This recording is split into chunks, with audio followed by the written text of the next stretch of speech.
Assalamualaikum to all of you. I Abrar Mushtaq welcomes you all in my class Kukarnag Institute by। आज का जो हमारा topic होगा वो साइकोलॉजिकल फाउंडेशन ऑफ एजुकेशन के बारे में होगा। तो दोस्तों तब तक आपको एजुकेशन का नेचर समझ में नहीं आएगा जब तक आपको बेसिक समझ में नहीं आया होगा। सो एजुकेशन के पिलर्स के बारे में पहले बात करते हैं।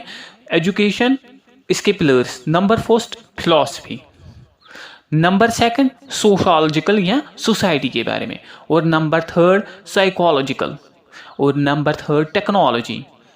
These are important foundations of education. यही चार जो है ये इम्पॉर्टेंट फाउंडेशन है किसकी? एजुकेशन की। बुनियाद है एजुकेशन की।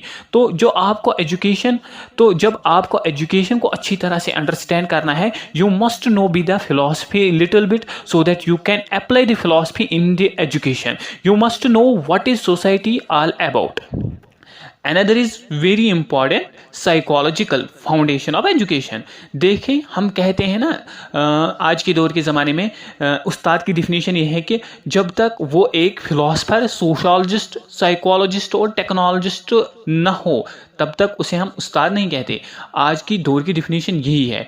सो जितनी भी फाउंडेशंस है यहाँ पर हमारे जो फोकस है यहाँ वो रहेगा साइकोलॉजिकल फाउंडेशन ऑफ एजुकेशन पर। पहले सेमेस्टर में हमने पढ़ा फिलॉसफी के बारे में, दूसरे में पढ़ा सोसाइटी के बारे में, और तीसरे में क्या पढ़ेंगे? साइकोलॉजिकल फाउंडेशन के बारे में। और इसके बाद हमको क्या पढ़ना है? टेक्नोलॉजी के बारे में। ये थे कुछ चार पिलर्स हैं, फाउंडेशंस भी कह सकते हैं इनको।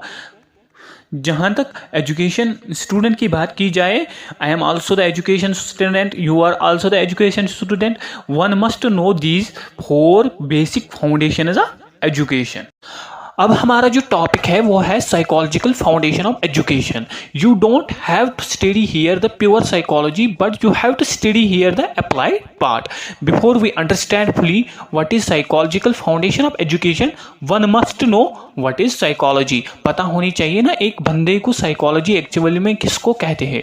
तो आज जो हमारा फोकस होगा वो किस पे होगा? साइकोलॉजी पे।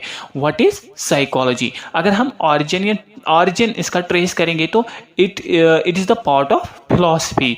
और जब ये पार्ट ऑफ फिलॉसफी थी तो इसे कहा गया था माइंड फिलॉसफी। और उस वक्त जो फिलासफर्स, रिनोड फिलासफर्स थे वो तीन थे। एक था सुक्रेटस, दूसरा था प्लेटो, तीसरा था Aristotle. When psychology was not psychology, it was first of all part of philosophy. When psychology was the part of philosophy it was called mind philosophy. अब इसका नाम चेंज हो गया क्यों चेंज हो गया डियर? फॉर एग्जाम्पल, जब माँ बाप अपने बच्चे को जन्म देते हैं, उसको पालते हैं, पोसते हैं, they give the time, they give the care, everything, ताकि हमारा बच्चा जो है वो बड़ा हो जाए। जब बच्चा बड़ा होता है उसकी सेल्फ स्टेम डेवलप होती है या एक्चुअलाइजेशन डेवलप होती है। अब वो अपनी पहचान खुद बनाना चाहता है। अभी तक वो डिपेंडेंट था अपने पेरेंट्स पर। Same is the case here my dear. जो माइंड था, psychology was the part of the philosophy. अब फिलॉसफी का काम क्या है? उस माइंड को ग्रो करना। अब ये माइंड इतना ग्रो हो गया, इसकी अपनी पहचान बन गई। सपोज फिलॉसफी यहाँ पर सॉइल को रिप्रेजेंट करती है और माइंड जो है it is just like a seed. और आपको पता है डियर सॉइल का काम क्या है? To give nourishment to the seed because this seed has to grow. तो इसको इतना फीड मिल रहा है सॉइल से। सॉइल यहाँ पर क्या है? Philosophy. It is actually philosophy. तो फिलॉसफी इस माइंड को फीड कर रही है या टेक केयर किया, इसका अपना फील्ड निकल आया। अब ये बहुत सा लंबा सा ट्री है, इसको अभी भी हम सीड नहीं कह सकते, हालांकि इसकी एग्जिस्टेंस सीड ही है, लेकिन अब इसका एरिया या स्कोप इतना बढ़ गया तो इन फिलासफर्स ने कहा इसका स्कोप दिन ब दिन बढ़ रहा है, तो क्यों ना हम इसको फिलॉसफी से अलग कर दें। जो ही इसको फिलॉसफी से अलग किया गया, इसका नाम पड़ गया साइकोलॉजी। अभी साइकोलॉजी को हम अभी तक साइकोलॉजी को हम पहचानते थे फिलॉसफी से, और जब अब फिलॉसफी से निकल गया तो इसका नाम रखा गया साइकोलॉजी। तो अब इसको डिफाइन भी करना है, तो let us see what is the definition of psychology now. First definition जो है वो हम इटमोलॉजिकल डिफिनीशन देखेंगे। When we say etymological definition it means derivative meaning. तो etymology is the science in which we study the origin of the words. So psychology has been derived from two Greek words. One is psyche, meaning soul or spirit, and another is logy, meaning to study or to talk. तो अगर हम इन दोनों को मिलाएंगे तो definition क्या बनती है साइकोलॉजी की? Psychology means when we study about the soul और when we talk about the soul.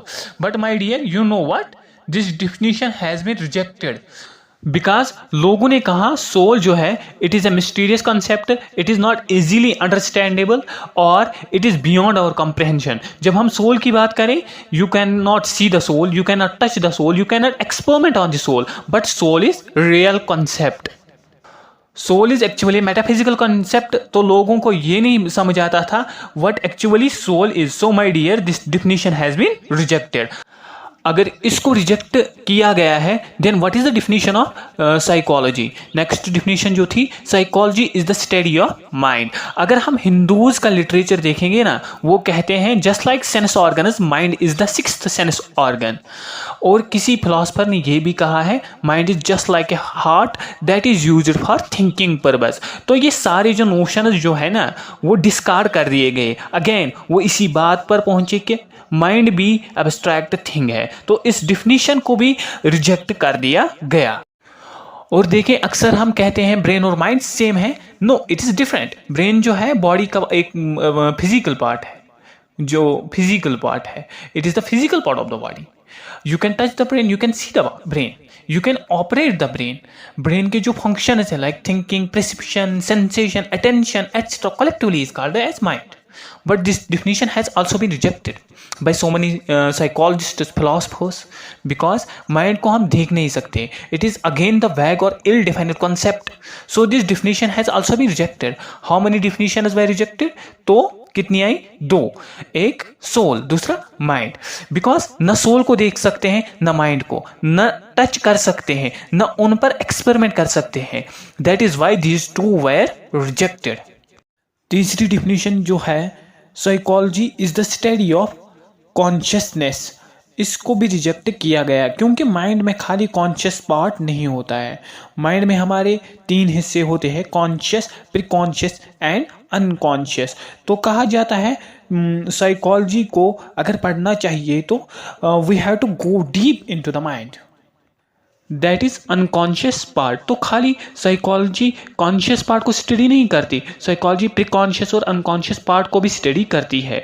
Unconscious और सिंस अनकॉन्शियस एंड प्रीकॉन्शियस जो सबसे ज़्यादा इंपॉर्टेंट है as compare to conscious. Conscious जो है it is your present awareness, but what about your past life that is present in your unconscious part. इस definition को इसलिए रिजेक्ट किया गया क्योंकि ये खाली एक ही हिस्से को पढ़ती थी और ये रिजेक्ट करती थी प्रीकॉन्शियस और अनकॉन्शियस पार्ट को। हालांकि प्रीकॉन्शियस और अनकॉन्शियस जो है बहुत ही इंपॉर्टेंट कंपोनेंट्स है, इसलिए माय डियर इस डिफिनीशन को भी रिजेक्ट किया गया। अभी तक कितनी डिफिनीशन रिजेक्ट हुई? 3। तो माय डियर 3 डिफिनीशंस को रिजेक्ट करने के बाद लास्ट में क्या definition I? Psychology is the study of behaviour. तो अगले वीडियो में इसके बारे में बात करते हैं डिटेल में। I hope you have enjoyed the video. If you really please like my video, share my video. Allah blesses you, keep always learning. और हाँ डियर, शेयर करना ना बोले because sharing is caring. Allah Hafiz.